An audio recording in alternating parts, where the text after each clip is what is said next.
Olá pessoal, estamos aqui para aproveitar e agradecer todos vocês que têm inscrito no canal. Muitíssimo obrigado. Nós vamos falar hoje de um diabólico comunista que ele é responsável por 100 milhões de mortes. Ah, mas Mao Tse-tung, eu fiquei ali no livro que ele é responsável por 90 milhões.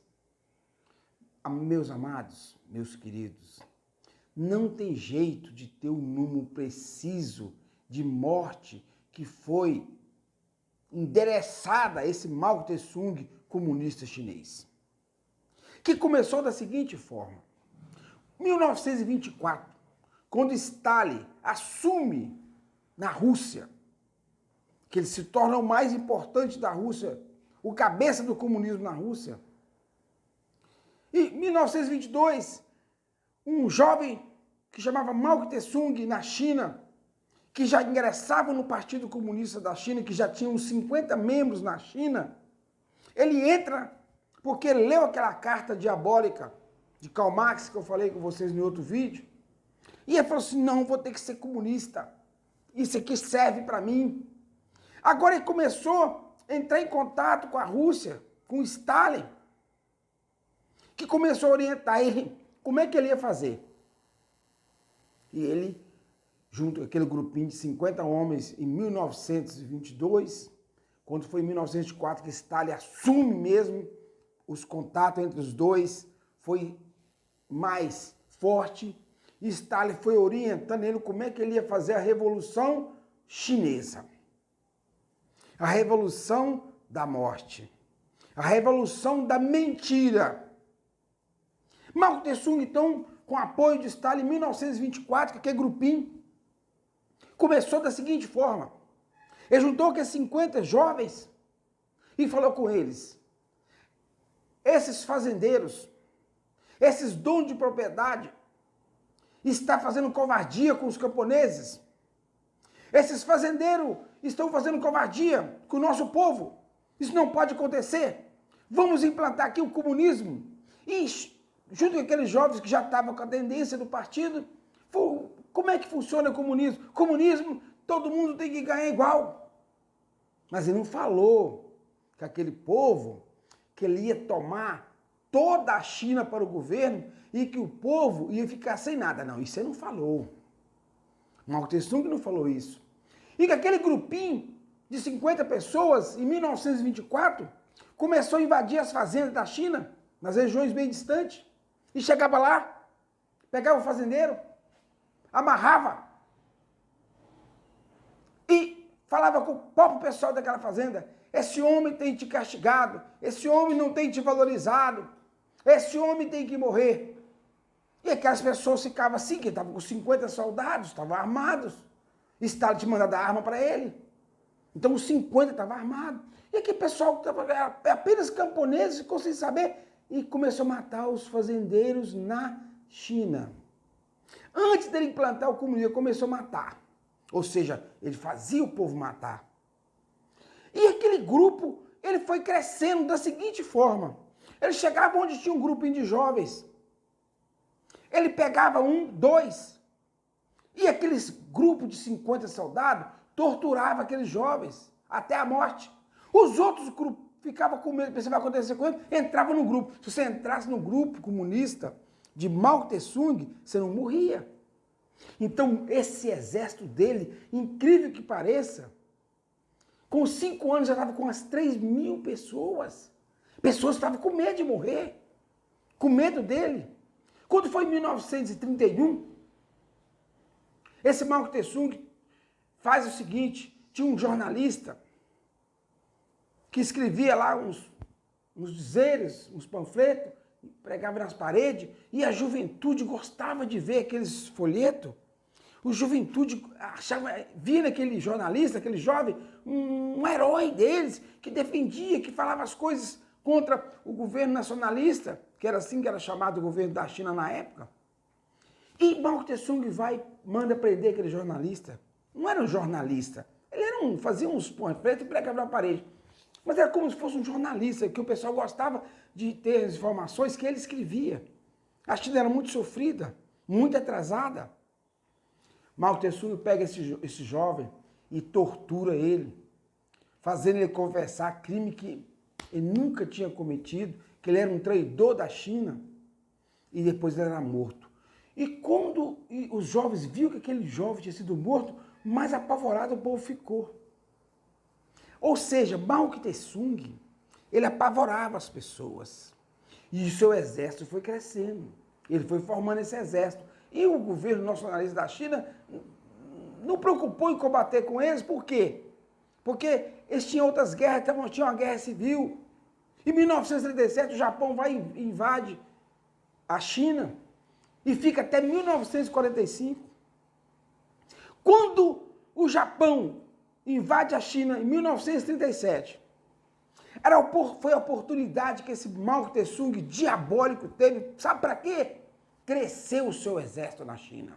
Agora ele convocava os jovens que falavam que era para defender a China dos japoneses. Defender a China do capitalismo, que isso não podia acontecer, que eles tinham que implantar o comunismo, que eles falavam, o Mao Tse-tung falava que era tudo igual, vamos fazer tudo, todo mundo vai receber igual. E os chineses, revoltados, porque o Japão tinha invadido, o Japão tinha tomado o poder da China em 1937, o qual ficou até 1945. O exército de Mao Tse-tung agora, em 1937, passava de 200 mil pessoas. E com essa invasão japonesa, esse exército foi crescendo. Foi crescendo. Entendeu? Com pouco tempo estava com 500 mil. Na hora que os Estados Unidos vencem o Japão, que lança aquelas duas bombas, Nagasaki, Hiroshima, que o Japão enfraquece, o Japão agora fica encolhido, o Japão agora se rende. Foi a oportunidade que esse Mao Tse-tung, bandido, diabólico, tinha para fazer o quê?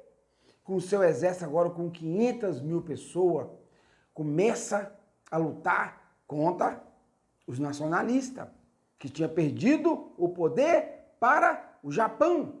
Agora os nacionalistas lutam contra o comunismo de Mao Tse-tung, só que o Mao Tse-tung estava com um exército agora de 500 mil, e eles não, eles estavam enfraquecidos, porque eles tinham acabado de conquistar o poder de novo. Quando foi em 1949, a bandeira do comunismo, a bandeira do terror é hasteada na China e Mao Tse-tung é declarado o maior comunista chinês da China, porque Stalin já tinha nomeado ele como um comandante do exército comunista. Agora aquele homem que Stalin nomeou, aquele homem que estava recebendo notícias e orientação de Stalin, chega ao poder em 1949. O que ele faz? Ele tinha falado que queria igualdade. Gente, aquele exército, milhares de pessoas que se aderiu ao exército, não sabia que esse Mao Tse-tung, esse diabólico, ia fazer. Primeira coisa que ele faz, toda a China, ninguém tinha dono, ninguém era dono de mais nada. Tudo que era das pessoas passou a ser do governo comunista. As fazendas não tinha dono. Ele pegava cada fazenda, colocava 1.000, 2.000 pessoas para trabalhar nas fazendas. Stalin agora manda para ele fábricas inteiras, completas, para colocar na China. Em troca, Stalin falou que tudo que você produzir, você manda para a gente. Todo o alimento, você tira um pouquinho para você. O povo das fazendas, os camponeses, você não precisa se preocupar, que esse povo morrer não vai fazer falta. E para Mao Tse-tung, para os comunistas, a vida não tem nenhum valor. Não tem valor. E assim aconteceu. Aquelas fazendas recebiam 1.000 pessoas, 2.000 pessoas, e tudo que era produzido naquelas fazendas era ensacado e era levado para o depósito do governo. E ficava uma ninharia de comida tão pequena para aqueles camponeses que de 1949 até 1965 30 milhões de chineses morreram de fome. Eles produziam, mas não podiam comer, era ensacado, era levado, soldado vigiava. O que deixava com eles não tinha condições. Crianças, velhos, mulheres, homens, ia ficando fraco, porque não aguentava trabalhar, ia morrendo automaticamente. Eles iam morrendo. Quando foi em 1965, o vice de Mao Tse-tung, que era Liu, recebendo a notícia do interior, que lá em Pequim dava um pouquinho a mais de comida para o povo, mas no interior o povo estava morrendo de fome. Liu vai falar com Mao Tse-tung. Liu era o segundo no governo, como se fosse um vice. Mao, o povo no interior está morrendo de fome. E Liu falou isso numa reunião comunista. Liu falou isso numa reunião onde tinha lá vários membros do partido. Isso não podia ser falado, porque o Partido Comunista funciona da seguinte forma: os jornais, a imprensa, todo dia tem que colocar alguma coisa escrito dizendo que está ótimo, dizendo que o governo é maravilhoso, dizendo que há prosperidade, só falando coisa boa, tem que ser idolatrado. Stalin fez isso em 1924 até 1953, quando ele morreu, mas depois continuou a mesma coisa. Fotos. E os jornais todo dia tinha que escrever alguma coisa boa, colocando aquela pessoa como máximo. Se fosse ter uma peça teatral, tinha que fazer uma peça teatral, mas tinha que falar do cabeça, que no caso da China era Mao Tse-tung. Então a imprensa comunista, gente, faz tudo o que eles querem e só mentiras. E de repente, Liu resolve ir contra essa regra. Não podia falar contra aquele diabólico Mao Tse-tung. Toda a imprensa tinha que falar que ele era ótimo. Falar que ele trouxe desenvolvimento para a China, que ele trouxe as fábricas. Mas não falou como é que ele pagou essa fábrica. Morrendo 30 milhões de camponeses. Isso aí não podia falar de maneira nenhuma. E de repente Liu resolve falar isso numa reunião do partido. Para que ele falou isso? Mao Tse-tung não podia matar ele imediatamente, porque ele era o vice do partido. Ele era um homem alto. Mas ele usou a estratégia comunista da imprensa. Ele tinha o país comunista, a imprensa faz aquilo que os bandidos querem. E o que ele falou? Ele falou, mandou a imprensa agora difamar Liu. Um homem que era respeitado do Partido Comunista. Ele começou a ser difamado pela imprensa, que ele era traidor, que é traidor. Aí Mao Tse-tung prendeu ele e deixou ele preso até a morte. E pior, ele mandou gravar essa morte, porque ele era diabético, ele precisava de tratamento, não deu tratamento para ele. E Mao Tse-tung assistiu esse homem morrer no sofrimento depois de ter sido torturado muito. Porque assim, eles cometiam o crime, fazia a pessoa cometer crime que não... Fazia a pessoa confessar crime que não cometeu. E Liu teve que confessar e saiu na imprensa. Não existe imprensa livre no país comunista. Eu vejo esses comunistas do Brasil falando, gente, não existe. Lá só tem que colocar mentiras. Hoje, nós temos um presidente honesto que está sofrendo com a imprensa diabólica, comunista. Porque esse pessoal comprou a imprensa do mundo quase toda. Mao Tse-tung, depois de Liu ter falado isso, ele passa por esse sofrimento. Mao Tse-tung começa outro sofrimento. Ele começa agora a orientar os jovens a matar os professores. Ele matou milhares de professores. O professor que não ensinava que Mao Tse-tung era um homem bom e que sua família tinha que idolatrar ele. Professores morreu aos montes. Mao Tse-tung agora resolve pôr a culpa na fome dos camponeses em cima dos passarinhos da China. Sabe o que ele fez?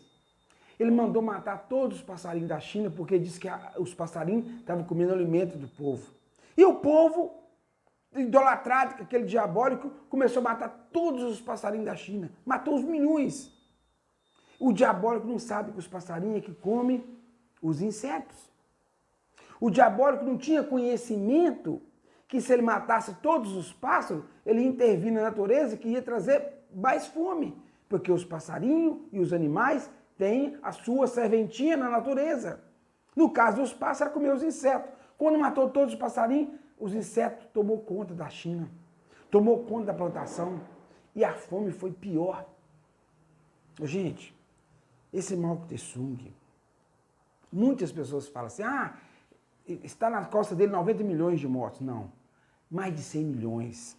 Porque para comunista, a vida não tem nenhum valor. Não tem valor. E esse Mao Tse-tung comunista estava em contato em 1964 com o João Goulart, que era o nosso vice-presidente. Com certeza, enquanto o povo chinês estava morrendo de fome, ele estava dando dinheiro a João Goulart comunista, porque o comunismo sempre financia outros países para ser comunista. E a pessoa não aceita ser comunista de graça. Então era pagas. Graças a Deus que Mao Tse-tung, em 1976, o diabo levou. Com mais de 80 anos. E quem assumiu, apesar de manter o comunismo, não manteve esse comunismo diabólico. Começou a ter uma abertura na China. A China hoje é um país comunista, todo mundo sabe. Mas não é o comunismo da Coreia do Norte, onde as pessoas são presas que ninguém pode sair. Então começou o quê? Uma abertura. Hoje a pessoa pode abrir uma fábrica lá na China. O chinês pode sair, o chinês pode entrar. Isso é um comunismo disfarçado de capitalismo. E por isso que a China virou essa potência, porque ela deu essa abertura. Pessoas podem montar fábrica lá e aproveitar do salário lá que é $100 por mês. Então muitas fábricas foram para a China, produzir os seus produtos e trazia. E chineses podem sair, entrar. Na China é assim. Ou seja, depois que esse diabólico Mao Tse-tung morreu, houve uma abertura na China. Continua comunista? Sim, mas é um comunismo mais aberto. Não é um comunismo fechado, onde as pessoas não podem sair, onde as pessoas estão presas. Mao Tse-tung morreu em 1976, com mais de 80 anos, graças a Deus. A China começou a dar uma abertura. Bom para os chineses, que estão sofrendo ainda, mas não é tanto. Agora, esse homem é diabólico. Ele tem mais de 100 milhões de mortes nas costas. Stalin tem mais de 30 milhões. Lenin tem mais de 50 mil pessoas. Agora, se juntar o que o comunismo matou no mundo, porque só na Europa eles invadiram 15 países. 15 países da Europa eram comunistas, que caiu, graças a Deus. Se juntar, o comunismo matou mais de 200 milhões de pessoas, porque o comunismo não dá valor à vida. Mas graças a Deus que no Brasil, apesar de ter muitos, eles não conseguiram tomar o poder executivo, porque o poder judiciário está infestado de comunista. Eles conseguiram infestar o nosso Supremo, os judiciários de comunistas. Isso aí eles conseguiram, infelizmente. Mas, pelo menos, eles não conseguiram implantar em toda a nação o comunismo, que é onde você perde tudo, não existe iniciativa privada, onde tudo é do governo. Isso eles não conseguiram. Graças a Deus, que eles não venham a conseguir e que cada dia que passa, Deus possa abençoar, que eles vão enfraquecer. Isso vai chegar ao fim. E que esses países que é comunista, como Coreia do Norte, Vietnã, Laos, Moçambique,